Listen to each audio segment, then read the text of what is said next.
Friends, आपका हमारे YouTube channel learn deep में स्वागत है। आज हम लोग ज्योग्राफी के नए अध्याय जिसमें भारत की कृषि से रिलेटेड जितने भी वस्तुनिष्ठ प्रश्न हैं इसका हम लोग विस्तारपूर्वक हल देखेंगे। तो व्यक्तिगत रूप से पार्टिकुलरली रूप से इसका तो क्लास नहीं लिया गया है, लेकिन जो हम लोग भारत का भौतिक स्वरूप देखे थे उसी में से जिसमें हम लोगों ने देखा था मैदानी विस्तार, उसी से संबंधित जो प्रश्न आएंगे उसी को देखते हुए हम लोग यहाँ पर भारत की कृषि से रिलेटेड प्रश्नों का हल करेंगे और जो भी कुछ नए नए पॉइंट आएंगे उसे यहाँ समझते हुए याद भी कर लेंगे। तो देखा जाए, पहला क्वेश्चन है कि भारत में कृषि के दुष्प्रभाव करने वाले मौसम का सबसे महत्वपूर्ण तत्व है। तो करा हुआ कौन सा तत्व है जो कृषि को दुष्प्रभावित करने में उसका अहम भूमिका होता? तापमान, आर्द्रता, पवन और वृष्टि। तो वृष्टि का मतलब ही होता है बारिश, जिसमें हल्के हल्के बारिश के साथ में क्या होता है, छोटे छोटे कण आते हैं पत्थरों के, तो यही वृष्टि होता है। वृष्टि के कारण सबसे कृषि को अत्यधिक दुष्प्रभावित होता है। नेक्स्ट क्वेश्चन देखिए, 2 में कह रहा है नकदी फसल में सम्मिलित नहीं है। तो नकदी फसल में कौन सा सम्मिलित नहीं है? तो नकदी फसल का ही मतलब होता है कि वैसे फसल जिसे बेचने पर तुरंत भुगतान होता है उसे हम लोग नकदी फसल कहते हैं। नकदी फसल के अंतर्गत में कौन कौन आते हैं? गन्ना आते हैं, कपास आते हैं, जूट आता है, ये सभी नकदी फसल के अंतर्गत में आते हैं। जबकि गेहूँ यह रबी फसल के रूप में आता है। तो यह क्या हो जाएगा? इसका सही जवाब हो जाएगा गेहूँ। नेक्स्ट क्वेश्चन देखिए, 3 में कह रहा है निम्नलिखित में से कौन भारत में रबी की फसल नहीं है? तो कौन सा रबी की फसल नहीं है? तो पहले थोड़ा हम लोग समझेंगे कि फसल मुख्यतः कितने प्रकार के होते हैं। फसल मुख्यतः 3 प्रकार के होते हैं। एक रबी फसल होता है और एक खरीफ फसल होता है और तीसरा एक होता है जायद फसल। जायद मुख्यतः जो सर्दी और ग्रीष्म ऋतु के बीच का जो फसल होता है उसको बोलते हैं। तो रबी फसल के अंतर्गत में क्या आता है? गेहूँ आता है। गेहूँ के साथ साथ में कुछ दलहन पौधे जैसे चना हो गया, मटर हो गया, उसके बाद कुछ तेलीय पौधे जिससे सरसों हो गया, मसूर, जौ, आलू, ये सभी क्या है? रबी फसल। तो रबी फसल के अंतर्गत कौन कौन आते हैं? गेहूँ, चना, मटर, आलू, सरसों, ये सभी रबी फसल है। खरीफ फसल के अंतर्गत कौन आते हैं? चावल आते हैं, ज्वार, बाजरा, मक्का, मूंगफली, कपास, सोयाबीन, ये सभी खरीफ फसल आते हैं। और जायद फसल कौन होते हैं? जायद फसल मुख्यतः शीत और ग्रीष्म के मध्य के बीच में जो उपजाए जाते हैं, जैसे जो तारबूज हो गया, खारबूज हो गया, ककड़ी हो गया, खीरा हो गया, ये सभी जायद फसल हैं। तो आशा करते हैं आपको फसल समझ में आएगा कितने प्रकार के फसल होते हैं। तो 4 में देखेंगे, भारत का सबसे बड़ा चावल उत्पादक राज्य। अब चावल उत्पादन के क्षेत्र में भारत सबसे बड़ा राज्य कौन सा है? तो वह है पश्चिम बंगाल। कैसे पश्चिम बंगाल? देखा जाए, पश्चिम बंगाल जो है क्षेत्रफल की दृष्टि से भी सबसे ज़्यादा उत्पादन चावल का करता है। क्षेत्रफल नहीं, सबसे ज़्यादा चावल उत्पादन में पश्चिम बंगाल है। क्षेत्रफल में शायद आ जाता है यूपी आ जाता है, जो सबसे अत्यधिक भागों पर खेती करता है। लेकिन सबसे ज़्यादा अगर खेती आ जाएगा तो उसका जो जवाब हो जाएगा वह कौन हो जाएगा? चावल का पश्चिम बंगाल हो जाएगा। यह पूरे चावल का लगभग 15.1% यही उत्पादन करता है। कौन? पश्चिम बंगाल 15% मान लीजिए। और पूरे भारत में सबसे अत्यधिक भागों पर चावल की ही खेती की जाती है। तो कभी कभी प्रश्न यह भी पूछ दिया जाता है कि भारत में सर्वाधिक कृषि जोत भूमि पर किसका फसल होता है? चावल का होता है। यह सबसे ज़्यादा कौन सा फसल उपजाया जाता है? वह चावल होता है। यह लगभग कितने परसेंट भागों पर? यह कृषि योग के सब लगभग 47% भाग पर चावल की पूरे भारत में खेती की जाती है।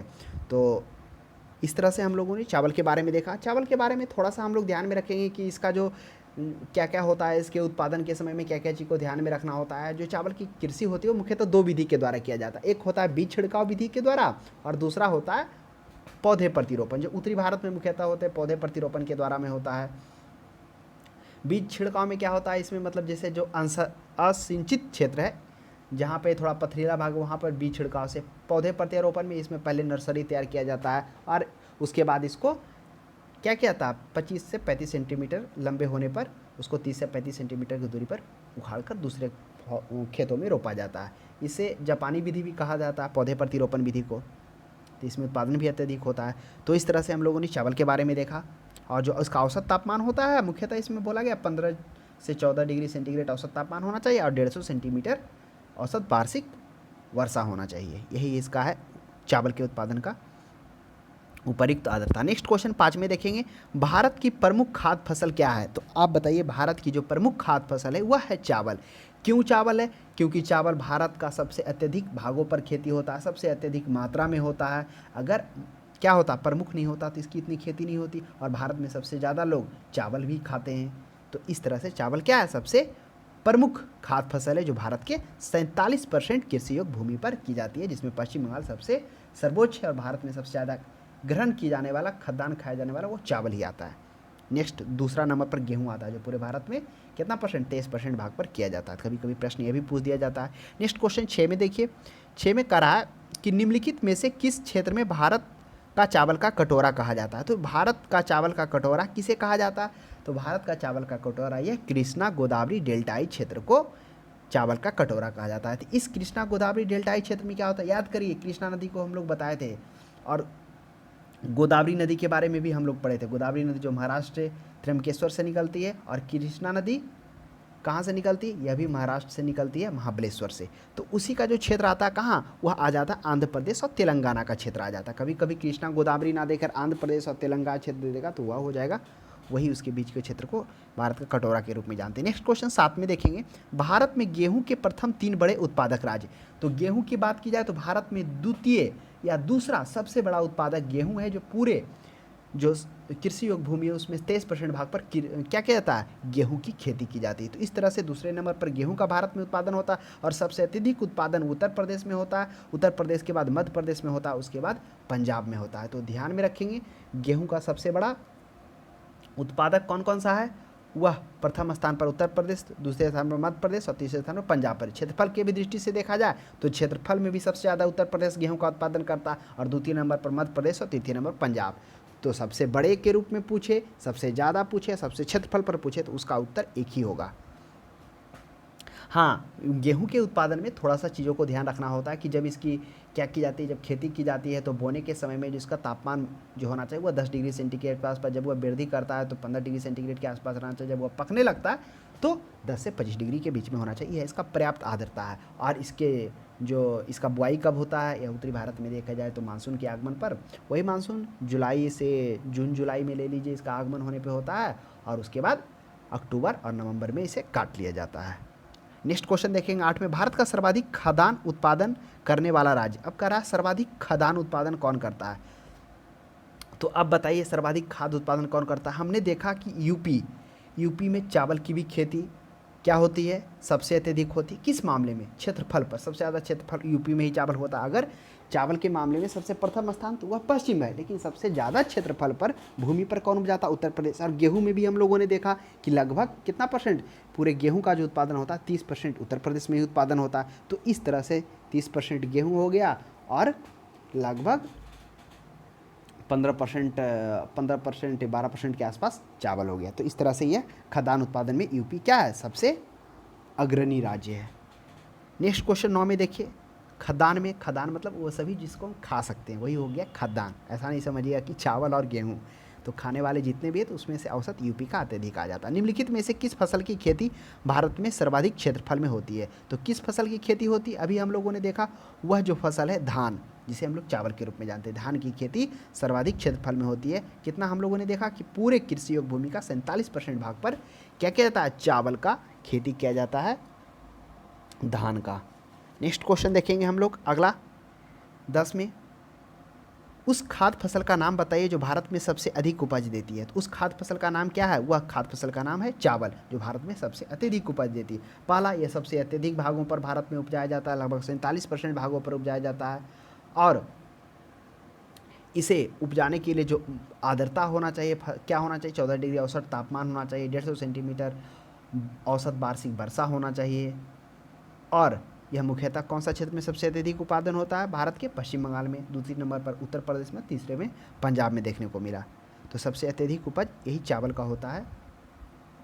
यह देखा जाए तो जो हाल ही में कृषि मंत्रालय द्वारा 2016 से 17 में 162.65 मिलियन हेक्टेयर कृषि क्षेत्र पर चावल का उत्पादन किया गया था। तो इसके अनुमान से हम लोग कह सकते हैं कि क्या है, चावल का खेती सबसे अत्यधिक उपज किया जाता है। नेक्स्ट क्वेश्चन 11 में देखिए, भारत में हरित क्रांति किस मामले में सर्वाधिक फसल रही है? तो हरित क्रांति सर्वाधिक सफल किस मामले में रही है, वह है गेहूं और चावल के उत्पादन में सबसे अत्यधिक सफल रही है। अब हरित क्रांति की बात की जाए तो भारत में जो हरित क्रांति हुआ 1968 में किनके प्रयास से, वह हैं डॉक्टर स्वामीनाथन। प्रोफेसर स्वामीनाथन के प्रयास से भारत में क्या किया गया, विदेशी बीजों और भारतीय बीजों को मिलाकर एक अलग किस्म के संकर बीज का उत्पादन किया गया। हरित क्रांति का मतलब ही होता है, हरित का मतलब हो गया कृषि से, हरे भरे से रिलेटेड। क्रांति का मतलब एक ऐसा परिवर्तन जो लंबे समय तक प्रभावित हो, तो उसी से नाम पड़ा हरित क्रांति।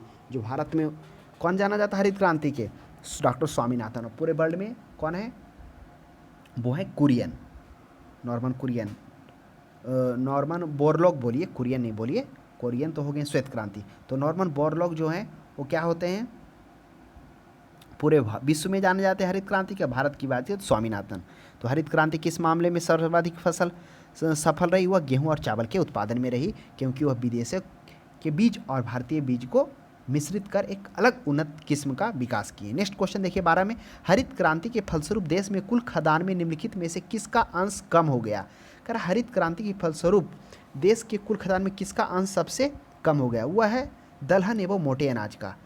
जो दलहन एवं मोटे अनाज का पूरे बात की जाए तो लगभग 11% है, दलहन का उससे भी कम है।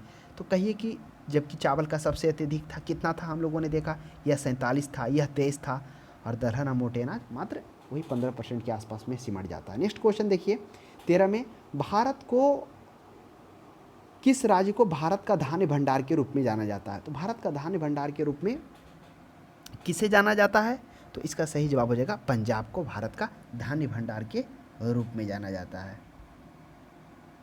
नेक्स्ट क्वेश्चन देखिए 14 में, हरित क्रांति का अर्थ है, कुछ चीज़ है जो है आपको थोड़ा ध्यान रखना पड़ेगा, है ना, जिसको हम लोग कहने का मतलब कुछ लॉजिकल क्वेश्चन है जिसको याद करना ही पड़ेगा, मेमोराइज रखना ही पड़ेगा। हरित क्रांति का अर्थ, हाँ इसका अर्थ क्या होता है, देखिए हरित का मतलब क्या हो गया, हरित का मतलब हो गया हरे भरे, अर्थात कृषि से रिलेटेड। क्रांति का मतलब हो गया कि किन्हीं तथ्यों में इतना तीव्र परिवर्तन जिसे क्या हो, लंबे समय तक परिवर्तन हो और प्रभावकारी हो, तो ही हो गया। तो हरित क्रांति का मतलब हो गया कृषि के आधुनिक विधियों का उपयोग कर प्रति एकड़ फसल का उपज को बढ़ाना। यह हरित क्रांति का दूसरा अर्थ आप समझ सकते हैं कि क्या करना, एक ऐसा परिवर्तन करना जिसके माध्यम से उपज के साथ साथ क्या हो, उत्पादन में भी वृद्धि हो, तो वही होता है। कृषि की आधुनिक विधियों का प्रयोग कर क्या करना, प्रति एकड़ उपज को बढ़ाना। तो हरित क्रांति के जनक भारत में किनको कहा जाता है, प्रोफेसर स्वामीनाथन को, वह 1960 में। उसके बाद पूरे विश्व में हरित क्रांति का जनक किसको कहा जाता है, वह नॉर्मन बोरलॉग को। नेक्स्ट क्वेश्चन देखिए 15 में, भारत में हरित क्रांति का, देखिए आ गया क्वेश्चन, भारत में हरित क्रांति का जनक किसे कहा जाता है, डॉक्टर MS स्वामीनाथन को। और आपको हम बता दें, यह डॉक्टर MS स्वामीनाथन के प्रयास से भारत में क्या हो गया, हरित क्रांति आया, यानी किस्मों का, उन्नत किस्मों का विकास किया गया, जिसमें मुख्यतः विदेश किस्मों को लाकर और भारतीय किस्मों को मिलाकर संकर विधि करवाकर उन्नत किस्म का बीजों का उत्पादन किया गया, जिसके कारण फिर काफ़ी उत्पादन में भी वृद्धि हुआ, खाद्यान्न के उत्पादन भी बढ़ा, उपजाऊ भी बढ़ा। तो इस प्रकार से इन्होंने यह परिवर्तन दिया। और हरित क्रांति मुख्यतः जो प्रभावित रहा हुआ जो 7वीं पंचवर्षीय योजना था, उसके बाद से क्या हो गया, हरित क्रांति काफ़ी प्रभावित है, जो 1985 से 1990 के बीच में रहता है। यहाँ पर FFDA इन्हीं के द्वारा हरित क्रांति जब आता है तो इन्हीं के प्रयास से फाडल आता है, FFDA का मतलब होता है नहीं वो था मत्स्य क्रांति, FFDA उसके बारे में था। तो स्वामीनाथन जो भारत में जाने जाते हैं हरित क्रांति के जनक के रूप में, वो 1980 और जो 90 हम 85 और 90 बोले, वो आगे हम लोग देखेंगे। वो मत्स्य क्रांति जो होता है, नीली क्रांति, उसमें से वो परिवर्तन उस टाइम देखने को मिलता है। नेक्स्ट क्वेश्चन 16 में देखिए, भारत का सबसे बड़ा मूंगफली उत्पादक राज्य कौन सा है। तो भारत का सबसे बड़ा जो मूंगफली का उत्पादन है वह कौन है, वह है गुजरात। तो ऑप्शन नंबर सी इसका पर्याप्त होगा, गुजरात में सबसे अधिक मूंगफली का उत्पादन किया जाता है। उसके बाद देखिए, मूंगफली के उत्पादन के लिए थोड़ा क्या होना चाहिए, भूरभूरी मिट्टी होनी चाहिए, ये चीज़ डिपेंड करता है। और आपको हम बता दें कि जो मूंगफली है वह क्या है, मूलतः यह ब्राज़ीलीय पौधा है। जो हम लोग पढ़े थे अभी, मूंगफली वह मूलतः भारत का पौधा नहीं, ब्राज़ील का पौधा, जो 16वीं शताब्दी में भारत में आया था। और इसमें तेल की मात्रा सबसे अधिक 42% होता है। नेक्स्ट क्वेश्चन 17 में देखेंगे, भारत का सबसे बड़ा सोयाबीन उत्पादक राज्य। तो भारत का सबसे बड़ा सोयाबीन उत्पादक राज्य वह मध्य प्रदेश है।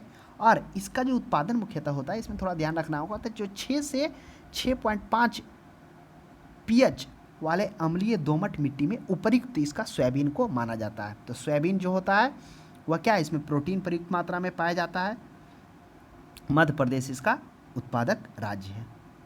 खासकर इसका पश्चिमी मध्य प्रदेश और पूर्वी राजस्थान में उपयुक्त मात्रा में होता है। उसके बाद है काजू का सबसे बड़ा उत्पादक राज्य। तो काजू का सबसे बड़ा उत्पादक राज्य केरल, महाराष्ट्र क्या होगा? तो इसका सही जवाब हो जाएगा केरल में सबसे अत्यधिक काजू। कैसे काजू और कैसे केरल, ध्यान में रखेंगे, सबसे बड़ा उत्पादक है। नेक्स्ट क्वेश्चन 19 में देखेंगे, भारत में सबसे अत्यधिक दाल का उत्पादन कौन सा राज्य करता है? देखिए दाल के मामले में, दलहन के मामले में आ गया, वह कौन सा राज्य करता है? तो वह हो जाएगा मध्य प्रदेश। मध्य प्रदेश में अत्यधिक दालों का उत्पादन होता है। और दाल में बात की जाए तो अधिकांशतः क्या होता है, जो फलीदार फसलें होते हैं, दाल होते हैं, फलीदारी होते हैं, उसमें प्रोटीन समृद्ध मात्रा में पाई जाती है। भारत विश्व में दालों का सबसे बड़ा उत्पादन है, वो उपभोक्ता देश के रूप में भी जाना जाता है, तो ध्यान में रखेंगे। नेक्स्ट क्वेश्चन देखेंगे, विश्व में सबसे अत्यधिक मात्रा में केसर मिलता है। आपको बता दें केसर विश्व का सबसे कीमती पदार्थ है, जो केसर है, जो जम्मू कश्मीर में पाया जाता है। जम्मू कश्मीर के किश्तवाड़ और पंपोर करके गांव है, जिला है, वहाँ मुख्यतः यह पाया जाता है केसर, तो ध्यान में रखेंगे। नेक्स्ट क्वेश्चन 21 में देखेंगे हम लोग, और केसर के बारे में थोड़ा सा हम लोग जानते हैं। मुख्यतः भारत का नहीं, जो इसका जो विकास हुआ है यह दक्षिणी यूरोप में इसका विकास हुआ है। किसका? केसर का। दक्षिणी यूरोप में भारी मात्रा में पाया जाता है।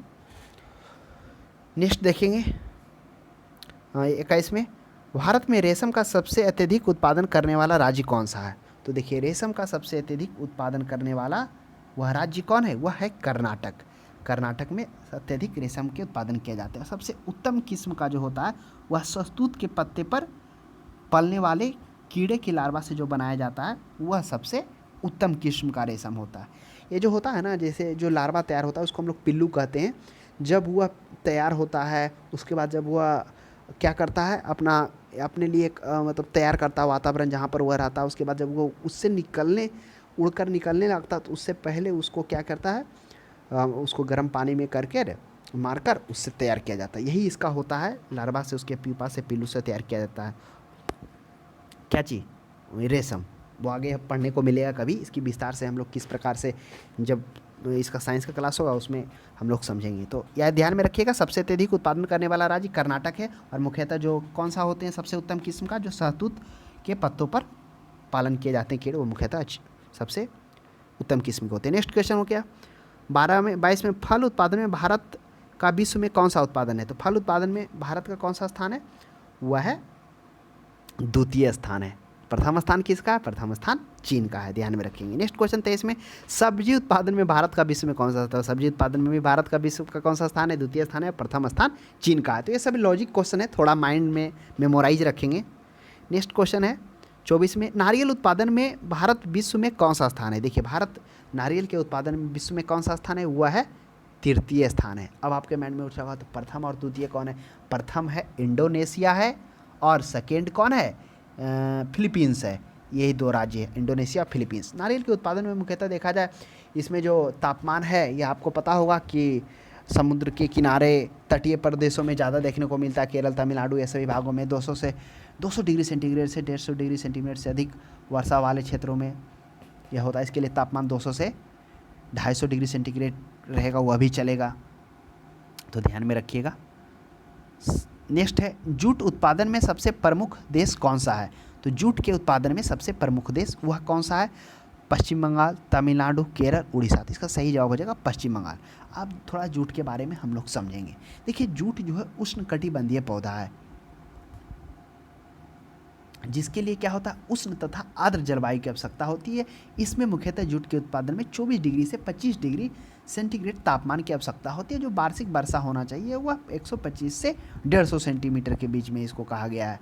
और यह जो उत्पादन होता है यह हल्की बलुई और चिकना युक्त दोमट मिट्टी में जूट का उत्पादन किया जाता है। और एक चीज़ बात ध्यान में रखना होगा, जूट जो है क्या है, जब इसे गलाया जाता है तो इसे गलाने और धोने आदि के क्रम में बड़ी मात्रा में स्वच्छ जल का आवश्यकता पड़ती है, तो ध्यान में रखेंगे। वह क्या है? पश्चिम बंगाल सबसे अत्यधिक जूट का उत्पादन यहाँ किया जाता है। नेक्स्ट क्वेश्चन 26 में, भारत में बृहत्तम पैमाने पर जूट की खेती किस नदी घाटी में की जाती है? तो बृहत्तम पैमाने पर जूट की खेती हुगली नदी में किया जाता है। जूट के बारे में क्या क्या हम लोगों ने देखा, यह मुख्यतः उष्णकटिबंधीय पौधा है, जिसके लिए उष्ण और आर्द्र जलवायु की आवश्यकता होती है। मुख्यतः 24 से 25 डिग्री सेंटीग्रेड तापमान चाहिए और औसत वार्षिक वर्षा जो 125 से 150 सेंटीमीटर चाहिए। जो इसका उपजाऊ होता है, कहाँ उपजता है? यह मुख्यतः जूट, जहाँ पर हल्की बलुई और चिकनाई दोमट मिट्टी होती है, वहाँ पर इसकी आवश्यकता होती है। इसे मुख्यतः गलाने के लिए और धोने के लिए काफ़ी मात्रा में या बड़ी मात्रा में स्वच्छ जल की आवश्यकता होती है जूट के उत्पादन में। तो हुगली हो जाएगा, हुगली जो गंगा की एक सहायक नदी है। नेक्स्ट, भारत में सर्वोत्तम चाय कहाँ पैदा होती है? तो भारत में सर्वोत्तम चाय कहाँ पैदा होती है? ऑप्शन देखिए, सभी ऑप्शन है। तो देखिए, आपको माइंड में ध्यान रखना होगा, भारत में चाय का खेती मुख्यतः दो भागों में होता है, एक ब्रह्मपुत्र घाटी और दूसरा सुरमा घाटी होता है। और अगर ऐसे बात की जाए तो ये ब्रह्मपुत्र घाटी जो असम होते हुए आ गया, असम होते हुए पश्चिम बंगाल पहुंच गया, तो उत्तम किसका है? तो उत्तम किस्म का चाय वह दार्जिलिंग में होता है। आपको हम बता दें, चाय की दो प्रमुख किस्में होती हैं, एक चीनी कहलाता है और एक असमी कहलाता है। दोनों होता है, असमी भारतीय होता है और जो बोला जाता है जो सबसे अत्यधिक ऊंचाई पर उगाई जाती है उस चाय का स्वाद, सुगंध और बेहतर होता है। इसी कारण यह दार्जिलिंग होगा जो सबसे सर्वोत्तम होगा, क्योंकि थोड़ा ये ऊंचाई पर अत्यधिक हो जाता है किसके तुलना में। हालांकि नीलगिरी की पहाड़ियों में भी चाय का उत्पादन होता है, ऐसा बात नहीं है, लेकिन दार्जिलिंग इसका पर्याप्त होगा क्योंकि उत्तम किस्म का पूछ रहा है। नेक्स्ट क्वेश्चन देखा जाए, अगर सबसे ज़्यादा चाय का उत्पादन होगा तो वह असम होगा, यह भी ध्यान में रखिएगा। भारत में सबसे ज़्यादा चाय किस राज्य में पैदा होती है? देखिए आ गया ना, भारत में सबसे ज़्यादा चाय वह असम में पैदा होती है। और अभी हम लोग चर्चा किए थे कि चाय के बारे में, कि चाय क्या है, इसकी दो प्रमुख किस्में होती हैं, एक चीनी और एक असमी। ऊंचाई में उगाए जाने वाले जो चाय का स्वाद, सुगंध और बेहतर होता है। भारत में चाय उत्पादन के दो प्रमुख क्षेत्र हैं, कौन कौन? ब्रह्मपुत्र घाटी और सुरमा घाटी, ये दोनों महत्वपूर्ण क्षेत्र के रूप में आते हैं। क्षेत्रफल तथा उत्पादन क्षेत्र दोनों के मामले में असम सबसे अत्यधिक है, क्षेत्रफल सबसे ज़्यादा पर भी करता है और सबसे अत्यधिक उत्पादन भी करता है। नेक्स्ट क्वेश्चन देखिए,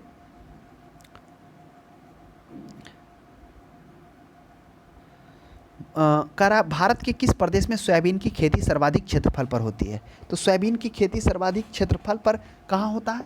तो इसका सही जवाब हो जाएगा मध्य प्रदेश। मध्य प्रदेश में सबसे अत्यधिक सोयाबीन की खेती होती है। नेक्स्ट क्वेश्चन देखिए, भारत 30 में भारत का सबसे बड़ा गन्ना उत्पादक राज्य, तो गन्ना उत्पादक सबसे बड़ा राज्य की जाए तो वह उत्तर प्रदेश है। उत्तर प्रदेश में सबसे अत्यधिक गन्ना उत्पादन राज्य, इसलिए कहा गया था कि खाद्यान्न उत्पादन में सबसे अत्यधिक राज्य कौन सा है, सबसे बड़ा राज्य, तो वह हम लोग देखे थे उत्तर प्रदेश में। चावल की भी खेती क्षेत्रफल के मामले में अत्यधिक होती है और गेहूं के में तो सर्वोत्तम है ही है, उसके साथ साथ में कुछ अन्य फसलें भी वहाँ बड़े मात्रा में होती, इसलिए उत्तर प्रदेश गन्ना का उत्पादन में प्रथम होगा और तथा खाद्यान्न के उत्पादन में भी प्रथम होगा। नेक्स्ट क्वेश्चन 31 में है, भारत में प्राकृतिक रबड़ का सबसे अधिक उत्पादन किस राज्य में होता है? तो भारत में प्राकृतिक जो रबड़ है उसका सबसे अधिक उत्पादन वह केरल में होता है, ध्यान में रखेंगे। नेक्स्ट क्वेश्चन है 32 में, प्राकृतिक रबड़ के उत्पादन में भारत विश्व में कौन सा स्थान है? तो प्राकृतिक रबड़ के उत्पादन में भारत का विश्व का कौन सा स्थान है? वह हो जाएगा शायद चौथा स्थान है। तो प्राकृतिक रबड़ के उत्पादन में भारत का कौन सा स्थान है? वह चौथा स्थान है, ध्यान में रखेंगे, ना ही पहला है ना ही दूसरा है। नेक्स्ट है, भारत लंबे रेशे के कपास का आयात मुख्यतः कहाँ से करता? अब देखिए, अब थोड़ा हम लोग कपास के बारे में जानते हैं। अब कपास ऐसा पौधा है जो क्या है, भारतीय पौधा है, यानी इसको अब कह सकते हैं जो कपास है देशज पौधा है, और भारत विश्व का पहला देश है जहाँ कपास की संकर किस्म विकसित की जाती है। कपास मुख्यतः खरीफ फसलों में आती है और इसके उत्पादन में मुख्यतः 6 से 8 महीने का समय लगता है। और थोड़ा एक बात और ध्यान में रखना होगा, कपास का जो जब उत्पादन होता है वह मुख्यतः ग्रीष्म ऋतु के आने से कुछ दिन पहले, ग्रीष्म नहीं, मानसून के आने से पहले, जब मानसून का आगमन होता है उसके ठीक पूर्व कुछ दिन, 8 से 9-10 दिन पूर्व में इसको लगाया जाता है। और ये हम लोग की तरफ किधर होता है, अप्रैल मई के वही आने के टाइम में, मानसून आने के पूर्व में ये लगाया जाता है। तो जो कपास होता है वह मुख्यतः इसके लिए जो तापमान निर्धारित किया गया वह 21 से 30 डिग्री सेंटीग्रेड। इसमें कुछ महत्वपूर्ण बातें होती हैं जो ध्यान में रखना होता है कपास के उत्पादन के लिए, जो बहुत ही महत्वपूर्ण होता है। महत्वपूर्ण क्या होता है कि पाला कपास के फसल के लिए अत्यधिक हानिकारक है, यानी पाला नहीं पड़ना चाहिए। पाला अगर पड़ गया, पाला क्या होता है, जब अत्यधिक ठंड पड़ती उस समय पाला मारता है तो क्या होता है, वह अत्यधिक हानि होता है, पूरा बर्बाद हो जाता है और फसल का इसमें ध्यान रखना, जब कपास का उपज किया जाता है, जब उसमें फूल आना लगता है, तब आकाश बादल रहित होना चाहिए। अगर बादल है तब भी वह बर्बाद हो जाएगा। तो ये सभी इंपॉर्टेंट बातें जो कपास के फसल के उत्पादन में मायने रखती है। वह आपको मालूम होगा, कपास काली मिट्टी में सबसे ज़्यादा सर्वाधिक उपयुक्त मानी जाती है। और यही महाराष्ट्र में कपास को क्या कहते हैं? श्वेत स्वर्ण या सफ़ेद सोना के रूप में जानते हैं। कभी कभी प्रश्न भी पूछ दिया जाता है कि सफ़ेद सोना के रूप में किसे जानते हैं, तो वह कपास हो जाएगा। तो इस तरह से भारत में छोटे रेशे वाली भारतीय और लंबे रेशे वाली अमेरिकन दोनों प्रकार की कपास की किस्म का उत्पादन होता है। तो आप ध्यान में रखेंगे, वो कहाँ से लंबे रेशे वाला पूछ रहा है, तो लंबे रेशे वाला ये सभी से, संयुक्त राज्य अमेरिका से मंगा लेता है, पाकिस्तान से भी, इनमें से सभी से वो आयात कर लेता है। हालांकि भारत में भी होता है, लेकिन आयात पूछ रहा है तो वो तीनों जगह से कर लेता है। तंबाकू के उत्पादन में भारत का विश्व में कौन सा स्थान है? अब आप बताइए कि तंबाकू में कौन सा स्थान है, तो वह दूसरा स्थान है। अब आपके माइंड में उठ रहा होगा कि आखिर में प्रथम स्थान किसका है तंबाकू? हुआ है चीन।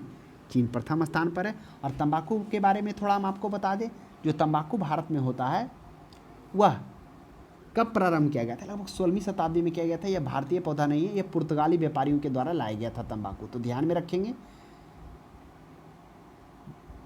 इसके तने का प्रयोग पोटास उर्वरक बनाने में किया जाता है। जिसका तना होता है ना तंबाकू को, उसको पोटास उर्वरक बनाने में भी उपयोग किया जाता है। और मुख्यतः इसमें बात किया जाए, जो तंबाकू होते हैं जो उगाया जाता है भारत में, वो दो किस्म का उगाया जाता है। एक होता है निकोटियाना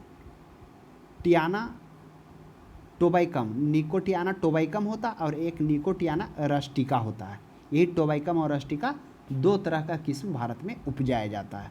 तो वही कह रहा है कि भारत विश्व का है, दूसरा स्थान है, प्रथम है चीन है। नेक्स्ट है नीली क्रांति, ब्लू रिवॉल्यूशन किससे संबंधित है? अब देखिए नीली क्रांति आ गया, तो नीली क्रांति का संबंध किससे? वह है मत्स्य उत्पादन से। इसी के चर्चा हम लोग वहाँ पर बोल दिए थे 7वीं पंचवर्षीय योजना, तो वो मिस्टेक से निकल गया था। तो नीली क्रांति का संबंध है वह मत्स्य उत्पादन से।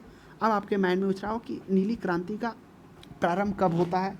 तो हालांकि जो नीली क्रांति है सबसे पहले चीन में आता है।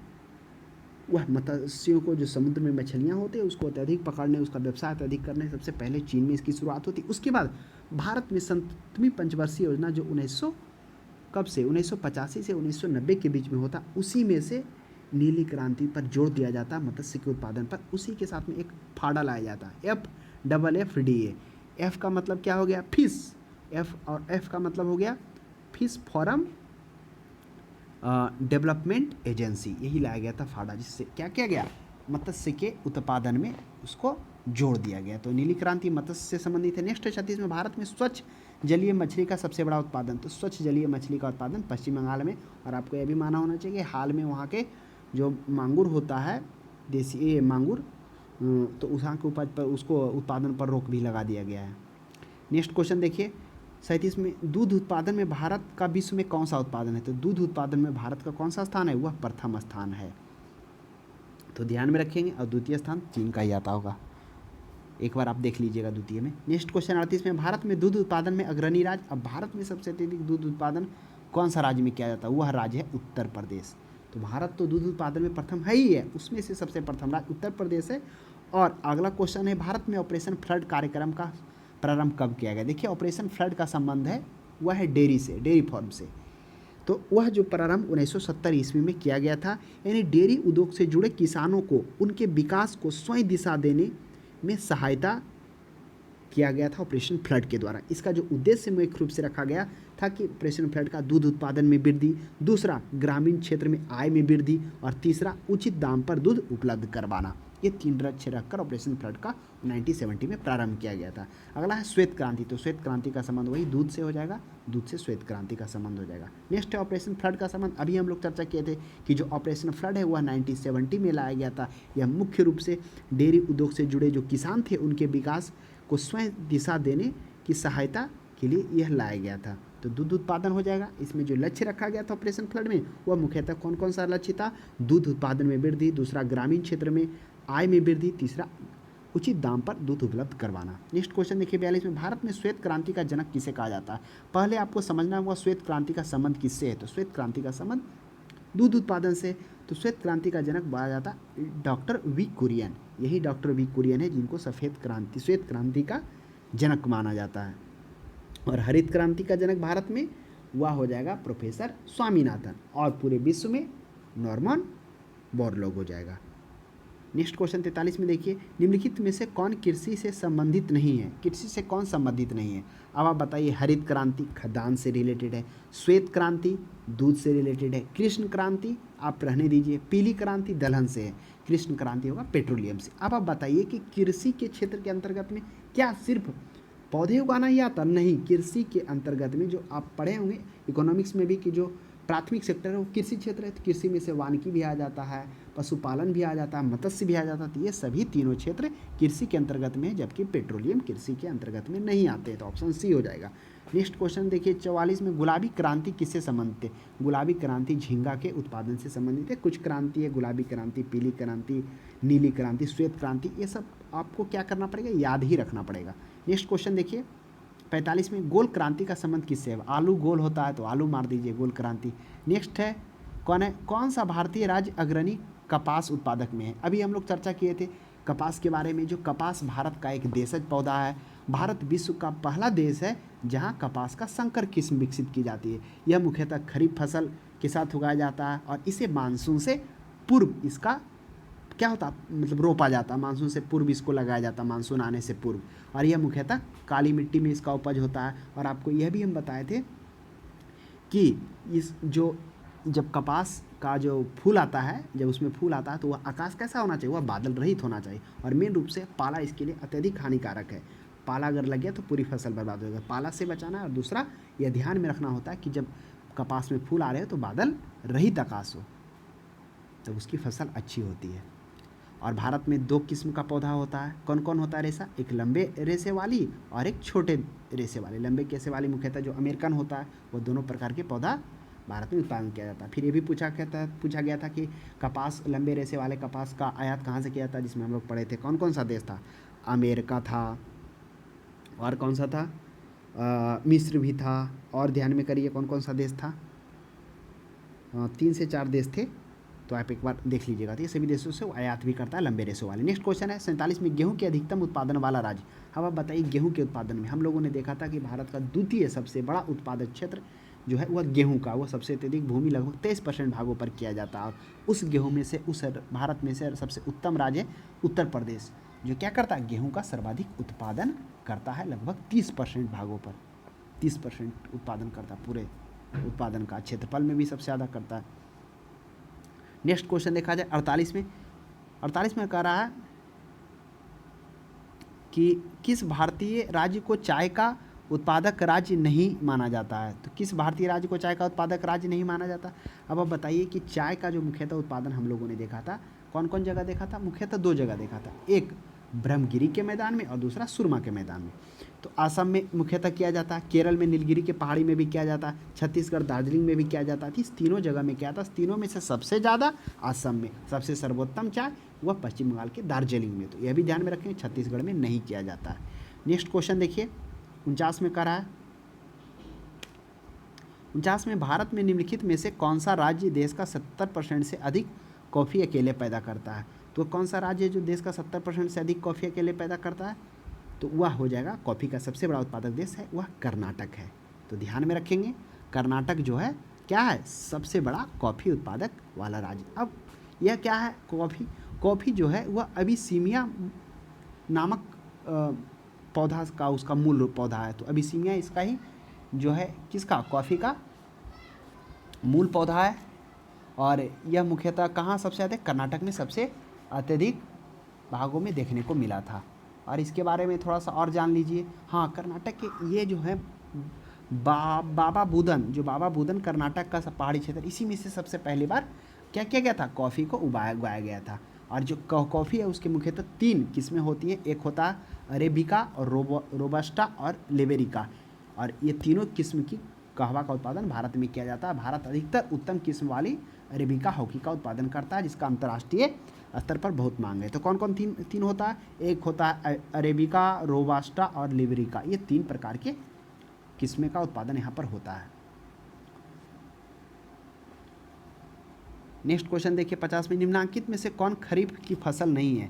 कौन सा खरीफ का फसल नहीं? अभी हम लोग चर्चा किए थे कि मुख्यतः फसल 3 प्रकार के होते हैं। कौन कौन होते हैं? एक रबी फसल और एक खरीफ फसल और एक जायद फसल। जायद फसल होते हैं जो शीत और ग्रीष्म के बीच के जो पाए जाते हैं, जिसमें तारबूज देखे थे, खरबूजा देखे थे, खीरा देखे थे, ककड़ी देखे थे, ये सभी देखे थे। खरीफ में हम लोग को देखा था गेहूँ देखा था, जौ बाजरा ये सभी था खरीफ फसल। तो चावल खरीफ फसल में, रबी फसल में गेहूँ था, कपास खरीफ फसल नहीं है तो गेहूँ हो जाएगा, कपास तो खरीफ है, गन्ना भी खरीफ है, ये तीनों खरीफ है, जबकि गेहूँ रबी है। नेक्स्ट क्वेश्चन 51 में देखिए, निम्नलिखित में से वह राज्य कौन सा है जो गेहूँ की खेती नहीं करता? कौन सा है राज्य? कर्नाटक में किया जाता है, महाराष्ट्र में किया जाता है, पश्चिम बंगाल में किया जाता है और तमिलनाडु में गेहूँ की खेती नहीं किया जाता है। तो एक ध्यान में रखेंगे, प्रश्न अच्छा है, हो सकता है आपको और भी अदर एग्जाम में पूछ दिया जाए कि गेहूँ की खेती कहाँ नहीं होता। पश्चिम बंगाल में तो हम लोगों ने देखा था कि चावल की भी खेती यहाँ सर्वाधिक मात्रा में होती है, उसके साथ साथ में गेहूँ भी है, महाराष्ट्र में भी, लेकिन तमिलनाडु में नहीं है। नेक्स्ट क्वेश्चन है, निम्नलिखित में से कौन सा राज्य मूंगफली का सबसे बड़ा उत्पादक है?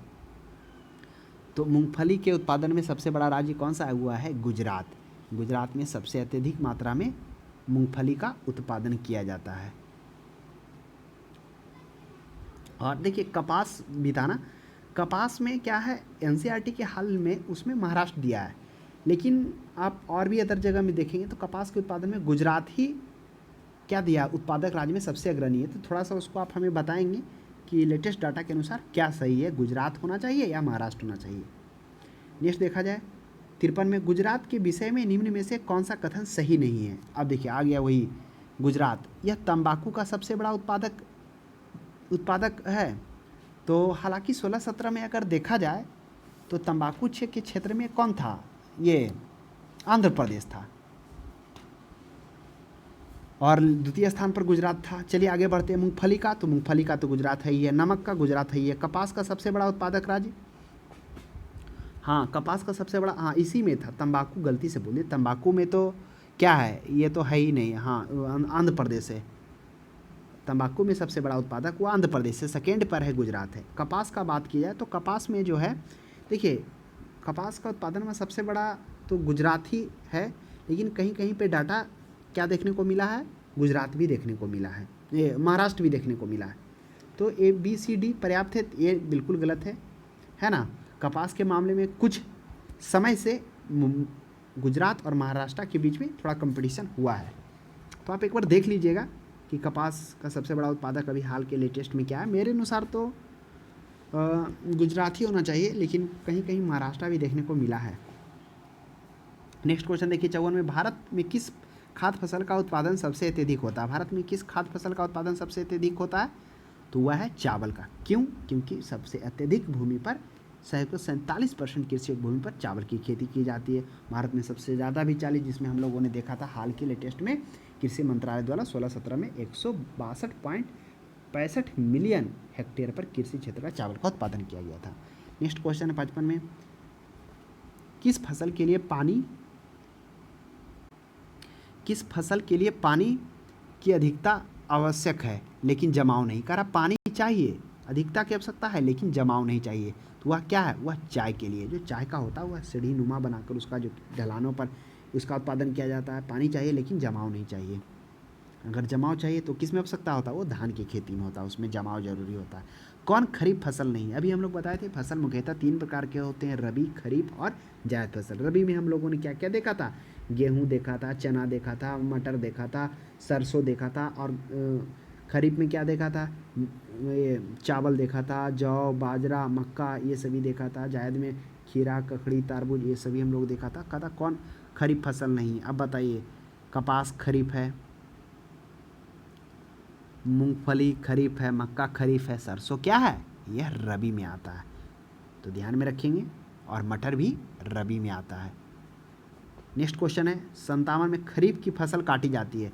तो खरीफ की फसल कब काटी जाती है? खरीफ की फसल की बुआई मुख्यतः जून जुलाई में होती है और अक्टूबर नवंबर में ये काट ली जाती है। तो नवंबर के प्रारंभ में हो जाएगा, इसका पर्याप्त आंसर हो जाएगा। नेक्स्ट क्वेश्चन देखिए 58 में, निम्नलिखित में से कौन सा शहर अंगूर की पैदावार के लिए प्रसिद्ध है? तो अंगूर की पैदावार सबसे अत्यधिक कहाँ की जाती है? यह हो जाएगा नासिक में किया जाता है। और नागपुर में सबसे अत्यधिक संतरे का किया जाता है। नेक्स्ट क्वेश्चन देखिए, निम्नलिखित में से कौन सा नकदी फसल महाराष्ट्र में पैदा नहीं किया जाता? तो महाराष्ट्र में कौन सा नकदी फसल पैदा नहीं किया जाता? पहले आपको समझना होगा, नकदी फसल हुआ वैसा फसल होता है जिसे बेचने से क्या हो, तो इसे बेचने पर तुरंत भुगतान उसका मिलता हो, तो उसे नकदी फसल होता है, जिसमें गन्ना, कपास, जूट ये सभी नकदी फसल में आते थे। तो नकदी फसल नहीं है। बताइए, कपास है, गन्ना है, अब तिलहन बच गया, रबड़ हो गया, तो क्या तिलहन है? तो तिलहन भी है और रबड़ हो जाएगा, इसका नकदी फसल में नहीं आएगा। नेक्स्ट 60 में देखिए, रेसे फसलें निम्नलिखित में से कौन से? तो रेसे फसलें कौन है? कपास, सन और जूट, ये सभी रेसे फसलें। गन्ना नहीं है, इसमें तंबाकू नहीं है, इसमें मक्का नहीं है, तो ये ऑप्शन नंबर सी हो जाएगा। कपास का हम लोगों ने देखा था, जो एक देशज पौधा है। जूट का भी हम लोगों ने देखा था, जो क्या होता है, जिसकी मतलब कहने का मतलब धुलाई में और उसको जब साफ किया था, स्वच्छ पानी का सबसे अधिक आवश्यकता होती है। झूम क्या है? झूम देखिए एक प्रकार का कृषि है। यह क्या है? जो आदिम प्रकार के जो आदि मानव होते हैं, मतलब कहिए कि जनजाति लोग होते हैं, वह मुख्यतः इस पद्धति का प्रयोग करते हैं। इसमें क्या होता है, पहले वृक्षों वनस्पतियों को काटकर उन्हें जला दिया जाता है, फिर साफ की गई भूमि को पुराने उपकरणों से हल के माध्यम से जोतकर उस पर बीज लगाया जाता है, और वह पूर्णतः प्राकृतिक पर निर्भर होते हैं, उसमें कोई भी उर्वरक उपयोग नहीं किया जाता। और फिर उसको क्या होता है, धीरे धीरे उसकी उपजाऊ 1-2 साल में घट जाती है, फिर वहाँ से जो जनजातीय रहते हैं छोड़कर दूसरे जगह चले जाते हैं। तो वही झूम कृषि होता है। नहीं, झूम झूम कर अलग अलग जाकर काट कर वनों को साफ कर करते हैं। तो एक कृषि प्रकार का तरीका, ऐसा नहीं हड़बड़ में लोक नृत्य मार दीजिएगा, गलत हो जाएगा। लोक नृत्य भी है, लेकिन यहाँ पर कृषि का एक तरीका पर्याप्त आंसर होगा। नेक्स्ट क्वेश्चन, निम्नलिखित में से किस जिले में कॉफ़ी का अधिक उत्पादन होता है? तो कॉफ़ी का निम्नलिखित में से कौन सा जगह में होता है? वह कर्नाटक का एक जगह है, कुर्ग, वहीं पे सबसे अत्यधिक होता है। हम लोगों ने देखा था कि कॉफ़ी का जो कर्नाटक में सबसे पहले जो बाबा बूदन जो पहाड़ियाँ था, वहाँ पर सबसे पहले बार रोपा गया था। यहीं पर हम लोगों ने देखा था कॉफ़ी का 3 किस्म जो सबसे उत्तम होता है, अरेबिका, वो भारत में उपजाया जाता है, अरेबिका, रोबास्टा और लिबेरिका। वही अमेरिका जिसका अंतर्राष्ट्रीय बाजार में काफ़ी मांग है, जो भारत में उपज करता है। तो आप ध्यान में रखेंगे। तो इस तरह से आज के लिए इतना ही। बाकी जो क्वेश्चंस बच गया उसे हम लोग अगले क्लास में देखेंगे। आशा करते हैं आपको समझ में आया होगा, अच्छा लगा होगा। आपसे इससे रिलेटेड कुछ भी आप क्वेश्चंस कमेंट करना चाहते हो, कमेंट बॉक्स में अपना सजेशन दे सकते हैं। तो आज के लिए इतना ही। अब हम लोग अगली क्लास में मिलते हैं।